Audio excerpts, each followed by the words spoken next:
kebahagiaan, tapi dalam perjalanan hidupnya dia bersama denganku. Saya menggendong dia, saya membimbing dia, dan di dalam kelucuannya pun dia sudah memberikan kebahagiaan bagi saya.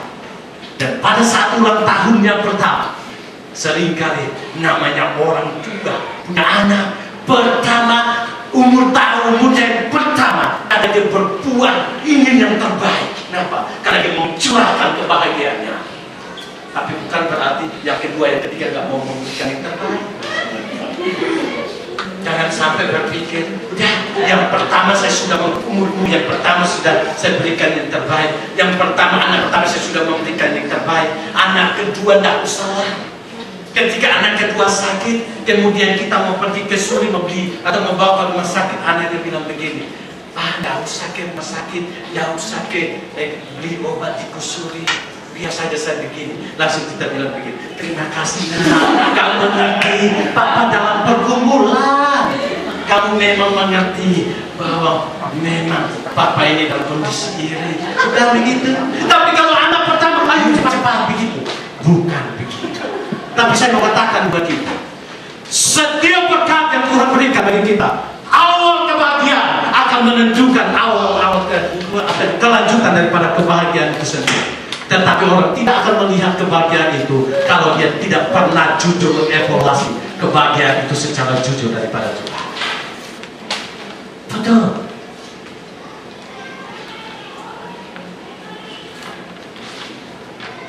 Saya percaya kalau kita mau jujur, kita tidak akan mungkin bisa menikmati kondisi Jepang ini kalau kita tidak pernah memulai dengan datang pertama ke Jepang. Betul? Tetapi banyak orang mungkin ketika dia sampai pertama di Jepang dengan perjuangan yang begitu gigih, akhirnya dia masuk.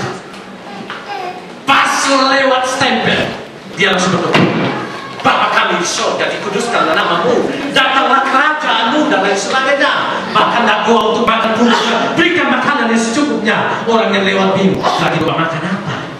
Kenapa doa yang lain gak tahu? Yang tahu hanya doa Bapa kami. Kenapa? Karena sudah lewat. Pas ada imigrasi yang lewat, langsung dibilang begini, jauhkanlah pencobaan. Begitu tuh. Tetapi apa? Setelah dia lewat semuanya, kemudian dia bekerja dan dengan mendapatkan banyak hal dalam hidupnya, dia tidak mengevaluasi bagaimana kebahagiaan yang sudah Tuhan berikan baginya, dan dia mulai dengan sedarnya merupakan akan kebaikan dan kasih karunia Tuhan, dan tidak pernah ada ucapan syukur di dalam hidupnya. Banyak orang dalam hidupnya setelah dia menikmati keberadaan di sini, dia berdoa, Tuhan Kau tahu aku single parent, Tuhan Engkau tahu, Tuhan Engkau tahu bahwa aku ini seorang diri. Sampai saat ini saya belum laku. Saya tahu Tuhan Engkau yang pilih saya di tempat ini, dan saya tahu Tuhan bahwa Engkau juga tidak mau saya kembali ke Indonesia. Maka saya tidak mau cari Indonesia Tuhan, saya mau cari orang di sini. Sekaligus penginjilan Tuhan, kamu ngerti Tuhan penginjilan. Tapi ketika Tuhan kasih dengan jalan yang begitu indah, kemudian dia lupa kasih karunia Tuhan, bukan? Dia meninggalkan Tuhan. Apa? Semua sudah fix, semua sudah lancar. Dia lupa kasih karunia Tuhan. Kalau kita mau jujur dalam hidup ini, semua hidup kita diatur oleh Tuhan, dan semua itu adalah kasih karunia, dan di dalamnya Tuhan mengajar kita bahwa seharusnya jujur. Kalau kita jujur, hidup kita penuh dengan ucapan syukur, dan seharusnya penuh dengan kebahagiaan lepas kebahagiaan pas kebahagiaan. Dalam hidup saya dengan keluarga, kami tidak pernah melupakan namanya ucapan syukur. Karena saya tahu ini, saya berasal dari seorang petani yang ada di ujung bukit sana, yang makan pun dalam pas-pasan, yang makan pun hanya satu ketul roti yang harus dibagi 3.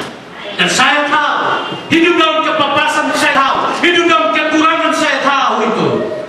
Dan saya berada di sini dan berbicara tentang firman Tuhan, itu pun karena kasih karunia Tuhan. Maka tidak ada alasan bagi saya untuk bersungguh-sungguh di hadapan Tuhan. Harus tahu diri, Tuhan pernah membawa saya dalam titik terendah, Tuhan membawa saya ke tempat yang tinggi. Ketika Tuhan mengizinkan mungkin saya turun sedikit, saya harusnya tidak boleh ada namanya sungguh-sungguh. Yang saya harus ada adalah ucapan syukur. Nah, karena hidup ini Tuhan terlalu bikin banyak dalam hidup ini, maka sekali lagi banyaklah yang Tuhan buat dalam hidup ini. Dan kalau kita mau jujur, kebahagiaan lepas kebahagiaan, kebahagiaan lepas kebahagiaan, Tuhan tahu dalam hidup.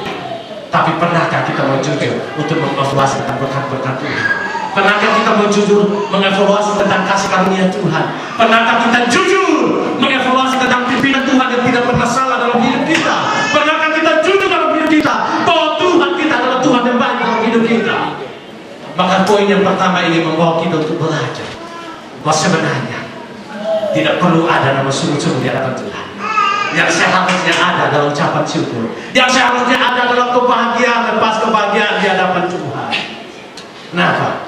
Karena kita mau jujur ketika kita hidup Tuhan. Saya percaya kalau kita mau hidup secara jujur, kebaikan Tuhan, lepas kebaikan Tuhan lebih banyak dibanding dengan kesulitan demi kesulitan dalam hidup kita. Tapi kita melihat ketika kesulitan datang, kadang kita lupa mengevaluasi, jujur menilai sejauh mana Tuhan yang sudah kita terima. Ketika ada sebuah kesulitan, kita mulai merengek sama Tuhan, kita mulai berteriak sama Tuhan, Tuhan engkau tidak adil dalam hidup ini. Sebagaimana bangsa Israel, bukankah Tuhan baik? Ketika mereka berteriak di Mesir, Tuhan datang, lagi keluar kan? Bawa pada dulu. Tiba-tiba kelaparan, burungnya bunyi. Apa yang terjadi? Sungguh lagi sama Tuhan. Tuhan kasih makan. Selesai makan, jangan haus lagi, teriak lagi sama Tuhan. Betul? Tuhan kasih minum. Habis itu teriak lagi sama Tuhan ketika musuh datang. Di depan di laut, di belakang laut, keberapa. Teriak lagi sama Tuhan. Tuhan buka jalan dari laut.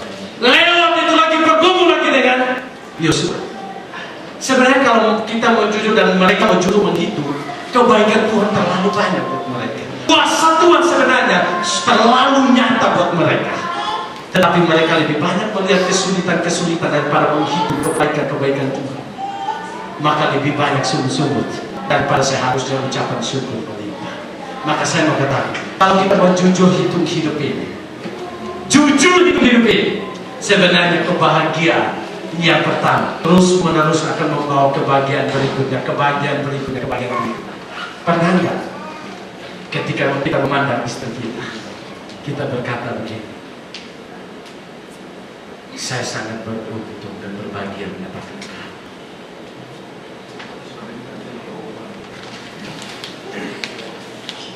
Atau saudara memandang dia dan bilang, saya merasa celaka mendapatkan kamu. Banyak orang hanya merasa berbahagia ketika menjadi raja dan ratu dalam hari pertama. Ketika berada di pelaminan bukan itu hari yang berbahagia. Tapi saya mau katakan, hari pertama dalam pelaminan, kalau kita sungguh menggumuli hubungan kita di dalam Tuhan, maka kebahagiaan hari pertama seharusnya melahirkan kebahagiaan hari-hari berikutnya. Bukan berarti tidak ada masalah, bukan berarti tidak ada masalah dalam hidup ini, bukan berarti tidak ada pergumulan dalam hidup ini.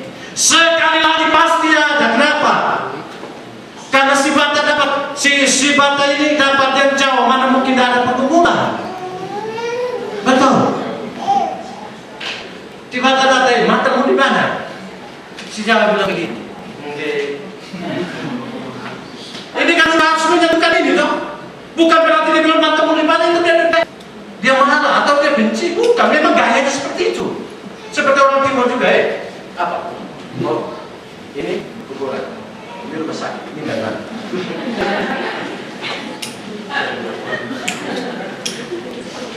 Begitu kan? Tapi itu bukan benci. Memang gayanya seperti itu. Otomatis ketika menyatukan ini otomatis pergumulan, bukan? Tetapi saya mau katakan, kalau nggak melalui pergumulan ini, bagaimana kita bisa saling mengenal satu dengan yang lain? Bagaimana kita bisa tahu